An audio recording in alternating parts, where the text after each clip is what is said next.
دوستوں کی طرف سے ظاہر یہ ہو رہا ہے کہ شاید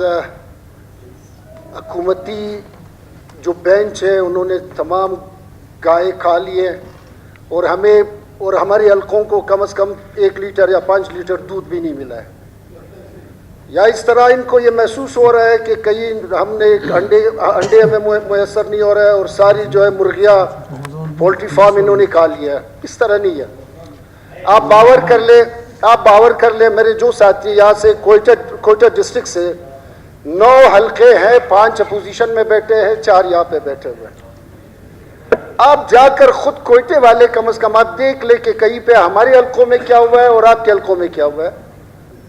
پی ایس ڈی پی کا ایک ڈیپلی آپ کو بھی معلوم ہے، ہمیں بھی معلوم ہے کہ ہائی کورٹ نے کہا ہے اور ہائی کورٹ کے سامنے ہم کچھ بول نہیں سکتے۔ وہ یہ کہہ رہے کہ بھئی اس کو ریشنلائز کر دے، 3 سیکٹر میں تقسیم کر دے۔ میں نے کیبنٹ میں جام صاحب کے سامنے بولا، سارے اپنے کیبنٹ ممبر کے سامنے بولا، میں نے کہا خدا را ہمارے کورٹ نے تو یہ پابندی لگا لیا ہے، لیکن میں واحد آدمی ہوں پورے ملک میں، پورے صوبے میں، میں کہتا ہوں کہ میرے حلقے میں خصوصاً میرے کمیونٹی کے اندر مجھے اسکول نہیں چاہیے۔ آپ ابھی اندازہ لگا لیں بھئی مجھے اسکول نہیں چاہیے، لیکن مجھے کرکٹ اکیڈمی چاہیے، مجھے فوٹسال چاہیے، مجھے فٹ بال گراؤنڈ چاہیے، مجھے BHU چاہیے، مجھے بہت ساری اور چیزیں ہیں، مجھے اسکالرشپ چاہیے۔ ابھی پچھلے اتوار میں آپ کو بھی معلوم ہے، ہمیں بھی معلوم ہے کہ ہائی کورٹ نے ثوابدیدی فنڈ کو ختم کیا۔ ہوا یہ تھا، میں یہ نہیں کہوں گا کہ کس نے کیا تھا کس نے نہیں کیا تھا، ہمارے ایسے نمائندے تھے جنہوں نے convent, city school, grammar school کے طلباء اپنے رشتہ داروں کو 10-10 لاکھ، 6-6 لاکھ، 5-5 لاکھ اسکالرشپ دیا تھا، اور غریب بچے جو ٹریکٹر والے تھے، مزدور کار تھے، کوئلے کے کان میں مزدوری کرتا تھا، ان بیچاروں کو 5-5 ہزار روپے اسکالرشپ دیتے تھے جو واقعی ڈیزرو کرتے تھے اور پڑھنے والے لوگ تھے۔ پچھلی بار بھی میں نے یہ کہا تھا کہ پچھلے اتوار میں CMIT کا رپورٹ آیا ہوا ہے، چیف منسٹر انویسٹیگیشن ٹیم کا رپورٹ آیا ہے، ہمارے علاقے میں، ہمارے بلوچستان میں کنسٹرکشن میرے علاقے میں بھی ہوا ہے، کنسٹرکشن دوسرے علاقوں میں بھی ہوا ہے۔ آپ باور کر لیں کہ ایک BHU کا، میں آپ کو بتا دوں، ایک BHU کا اسٹرکچر تو کڑا کیا ہوا ہے، لیکن اسٹرکچر میں نہ پلاسٹر ہوا ہے، نہ چھت اس کے اوپر ہے،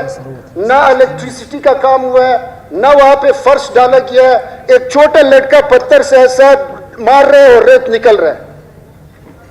اور اس کو پیمنٹ ہوا ہے 100%، 100%۔ میں خدا را اگر ہم PSDP کو ریشنلائز کرنے کی کوشش کر رہے ہیں، یقین مانیں کہ میں خصوصی طور پر ہزارہ ڈیموکریٹک پارٹی کا یہ ویژن ہے، یہ نظر ہے کہ ہم میرٹ پر کبھی کسی صورت میں سودا بازی نہیں کریں گے، ہم میرٹ کو مد نظر رکھیں گے، اور آپ بھی برائے مہربانی، ہم سب اکٹھے اس ہاؤس کو چلانے والے ہیں، ہم سب چلانے والے ہیں۔ یقینی طور پر کوئٹہ میں اگر ہزارہ 26 اور 27 میں ترقیاتی کام ہوں گے، دوسرے کوئٹے میں ترقیاتی کام نہیں ہوں گے تو ہمارے کوئٹہ پسماندہ ہوگا۔ اور یہ واحد اسی مرتبہ ہے کہ ہمارے دوستوں نے یہ فیصلہ کیا، حکومتی بینچوں نے، کہ ہم نے ہر صورت میں میرٹ کو پامال نہیں کرنا ہے، اور ہم نے صوبے کو مکمل تمام صوبے کو چلانا ہے۔ نیا بلوچستان اس طرح تو نہیں بنے گا کہ ثنا کے حلقے میں جو کوئی کام نہ ہوا ہو، نصر اللہ کے حلقے میں کوئی کام نہ ہوا ہو اور ہمارے حلقے میں کام ہوا ہو، یہ کس طرح چل سکتا ہے؟ اس لیے ہم بھی، ہماری کوشش یہ ہونی چاہیے کہ ہم بجائے کہ ایک دوسرے کو جو ہے بجائے بلیک میلنگ والا سیاست کریں، کہ ہم بلیک میل کریں کہ اگر یہ نہ ہوا تو یہ، اس سے بہتر یہ کہ ہم گفت و شنید کا راستہ اپنائیں، ہم ایک دوسرے کے ساتھ بیٹھے، ایک دوسرے کے ساتھ جو ہے بات کریں، اور ایک اچھے طریقے سے PSDP کو ریشنلائز کر کے جائیں، اور آنے والا ہمارے لیے 5 سال ہے، اور یہ ہماری سب سے مس فارچون یا بدقسمتی ہماری اس حکومت کی رہی ہے کہ ہم نے، یہ واحد حکومت ہے کہ ہم نے PSDP خود نہیں بنا، ہم نے بجٹ خود نہیں بنا۔ جب ایک حکومت خود بجٹ نہیں بنایا انہوں نے، تو اس پہ اتنا زیادہ الزام ٹھہرانا بھی اچھی بات نہیں ہے۔ ہم ریڈی ہے، بہت سارے ایسے دوست ہیں، نواب صاحب نے ایک تجویز دیا، آپ کی طرف سے اچھے تجاوزات آ رہے ہیں، جو اچھے تجاوزات ہوں گے یقینی طور پر ہم بیٹھ کے جو ہے مل بیٹھ کے، خامیاں رہی ہے، کوتاہیاں رہی ہے، کمبوتیاں رہی ہے، لیکن اس کا مقصد یہ نہیں ہے کہ ہم ایک دوسرے کے ساتھ چل نہیں سکتے۔ کیوں نہیں چل سکتے؟ بالکل چل سکتے ہیں اور جا بھی سکتے ہیں، اور اس PSDP پہ ہم چاہتے یہی ہے کہ ہمارے بیچ میں جو ہے مطلب وہ ایک ایسا راستہ نکالا جائے کہ ہم بیچ میں درمیانی راستہ بیٹھ کے جو ہے مطلب آگے کا لائے عمل طے کرے. اور اس لیے میری گزارش آپ سارے اپوزیشن ساتھیوں سے بھی یہی ہے کہ وہ ریشنری طور پر بیہیو کرے. وہ جو ایک ایسے الفاظات سے ہمیں گریز کرنا چاہیے جن سے کسی کی دل آزاری ہوتی ہے اور وہ غیر پارلیمانی الفاظ ہو. Thank you very much. شکریہ عبدالخالق ہزارہ صاحب.